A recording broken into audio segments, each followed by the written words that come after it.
Kotpad block रे जिलापाल मिलित जनशुणाणी शिविर अनुष्ठित। आज कोरापुट जिला कोटपाड़ पंचायत समिति कार्यालय परिसर में जिलापाल जनशुणाणी शिविर अनुष्ठित हो जाइए। आज जनशुणाणी शिविर में जिलापाल मनोज सत्यवान महाजन मोट 55टी अभियोग शुणाणी करते।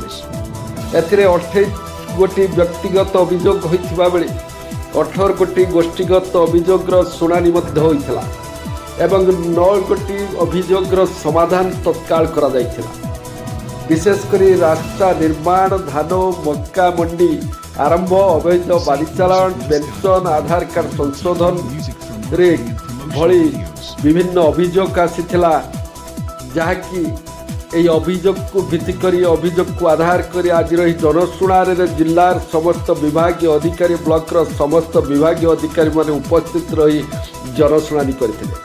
आज हमारा अभियोग शुणाणी रे 28टा इंडिविजुअल अभियोग आसीथिला, 18टा कम्युनिटी आसीथिला, 9टा हमारा संगे संग से जगह रे डिस्पोज ऑफ हो जाइए। तो अभियोग रे हमारा 2-3टा कैटेगरी रे बेस आसीथिला। गोटे की आरडी रोड, तो ता भितर 2-3टा ग्रीवेंस रे ऑलरेडी टेंडर हे सारी छि, तांका काम शीघ्र आरंभ हेबा। किछि जगह रे कलवर्ट रे दरकार थिला, तापई वीडियो कर पीआईटीडी को निर्देश दिया जाइछि कि से ताको करबा। द्वितीय हमारा ग्रीवेंस आसीथिला कि किछि लोकंक पेंशन रिलेटेड कि पेंशन पाई नांते, गोटे आधार कार्ड रिलेटेड भी थिला, तार हमें जगह रे समाधान करि देउछु। और अन्य ग्रीवेंस हमारे धान मंडी विषय रे कि धान मंडी ठीक समय रे आरंभ हेबो और मक्का पाई भी किछि धान मंडी करा जेबो ए विषय रे हेतिला।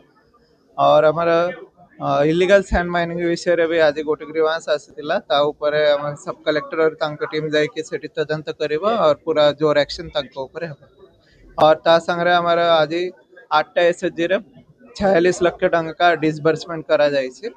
तांका अकाउंट रे से टंका 5 लाख टू 10 लाख टंका जो जो बैंक लिंकेज रे टंका पाउचंती से माने तांका चाष परिवा पत्र चाष एमती भल हिसाब रे करि परिबा, तापई ए टंका मिशन शक्ति डिपार्टमेंट तरफ तांका दिया जाय छै। बाईपास तैयारी की बहुत सुंदर होइछि, किंतु दुखर कथा जो बाईपास काम आरंभ कला परे जोटा कि रास्ता घाट तैयारी होइछि, जोटा कि एक्सीडेंट प्रोन एरिया रही, जोटा कि मिरीगुड़ा पर घुम इन बिटवीन घुमर ब्रिज उपर, तापर रहला सौराकोड़ी पर नाराहांडी गुड़ाए गुड़ाए जगार प्राय 10-15टा जीवन गलानी। एवं जो एक्सीडेंट होइछि आपण मान निजे जानिछथि एवं मीडिया वाला मु धन्यवाद देबी, बहुत हाईलाइट करते ताकू अति चंचल करिया पई।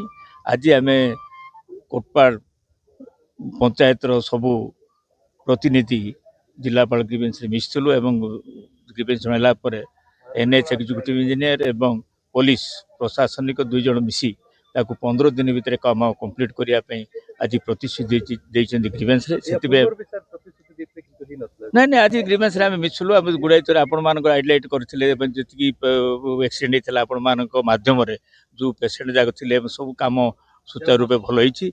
एवं वर्तमान आज जॉइंटली माने जो पुलिस डिपार्टमेंट एवं एग्जीक्यूटिव इंजीनियर जो सहायता रे ताके 15 दिन भितर काम देबा पई जिलापाल प्रतिश्रुति दी। सेति पई आपण मान जरिया रे मु जिला प्रशासन को धन्यवाद दूची। एवं जोटा कि रास्ता आईची जो जगह जो ड्रेन अच्छी एवं जो बाईपास करेंगे जिग्जाम मूवमेंट के अन्य जो डायरेक्शन देवे से आज कहला। एवं स्पेशली मेरीगुड़ा आग करेंगे जोटा कि मेरीगुड़ा जो भाया कम होती आज एक जूनियर को कहला। यहाँ गोटे टेक्निकाली भूल होती एक जूनियर मानले टेक्निकाली सजाड़ा आज प्रतिश्रुति देइछन्ति। आमे मुख्यतः चाष उपर प्रथम जनइलु मंडी आमर तो 11 तारिख रे डीएलपीसी मीटिंग पास होती। 11 तारिख रे इनाग्रेशन हम कि इनाग्रेशन सीना हम किंतु आमर धान तो उठिबार अच्छी एवं जाए टोकेन आसी ना। मुख्यतः मका मका पाई भी सार को लिखिक दिखाई स्वतंत्र मंडी गोटे करा जाऊ बोल लिखाई दिखाई। बर्तमान धान चाषी रेडी करपेक्षार अच्छा जिला स्तर 11 तारिख आरंभ होगा प्रतिशत किंतु आरंभ होना तो चाषी मैंने दलाल रसिक कौन दलाल तो किसी कहब ना जेहेतु मंडी तो आरंभ ही ना आमर हाँ हंत सत 1600 टंकार बिकी दौरान 1700 टंकार बिकी दौरान तो ताकू धरिक जमी भी पुअर पढ़ापी कि नित्य दैनंदिन कौन आसबाबपत्र ये सब देखिक चाषी केते संभालिक रहिबो। मंडी जल्दी आरंभ हेले ही चाषीर उपकृत हम। और जिलापाल कौन प्रोसेस देले? जिलापाल तो कहते अति शीघ्र आम जोटा लिखिक दीचु सीटा कोटपाट केबे कोन आरंभ होबा? कोटपाटा तो एबे जाई डिस्ट्रिक्ट रे आरंभ नहीं कोटपाटा ताको धरिक आरंभ करा हबो।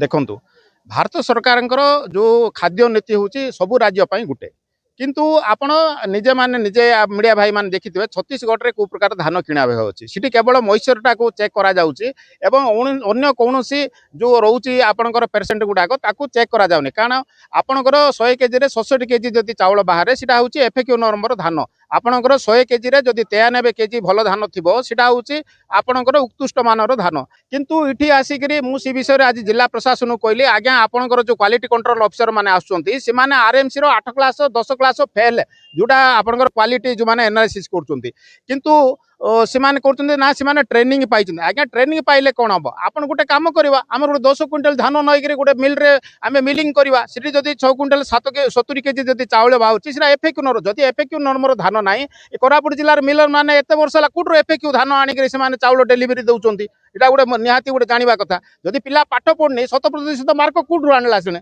তেণু আকু গোটে তদন্ত করা যাও চাষী যেহেতু সে জাঁচান চাষী গোটে মূর্খ জাতি তাঁকু যে প্রকার ভূতেলে তাঁকু ডরাইলে ধমকাইলে এবং তাঁকর যে অশিক্ষার গোটে সুযোগ নেইকি এটা গোটে লুণ্ঠন করিবার মাধ্যম এফএক্যু নামে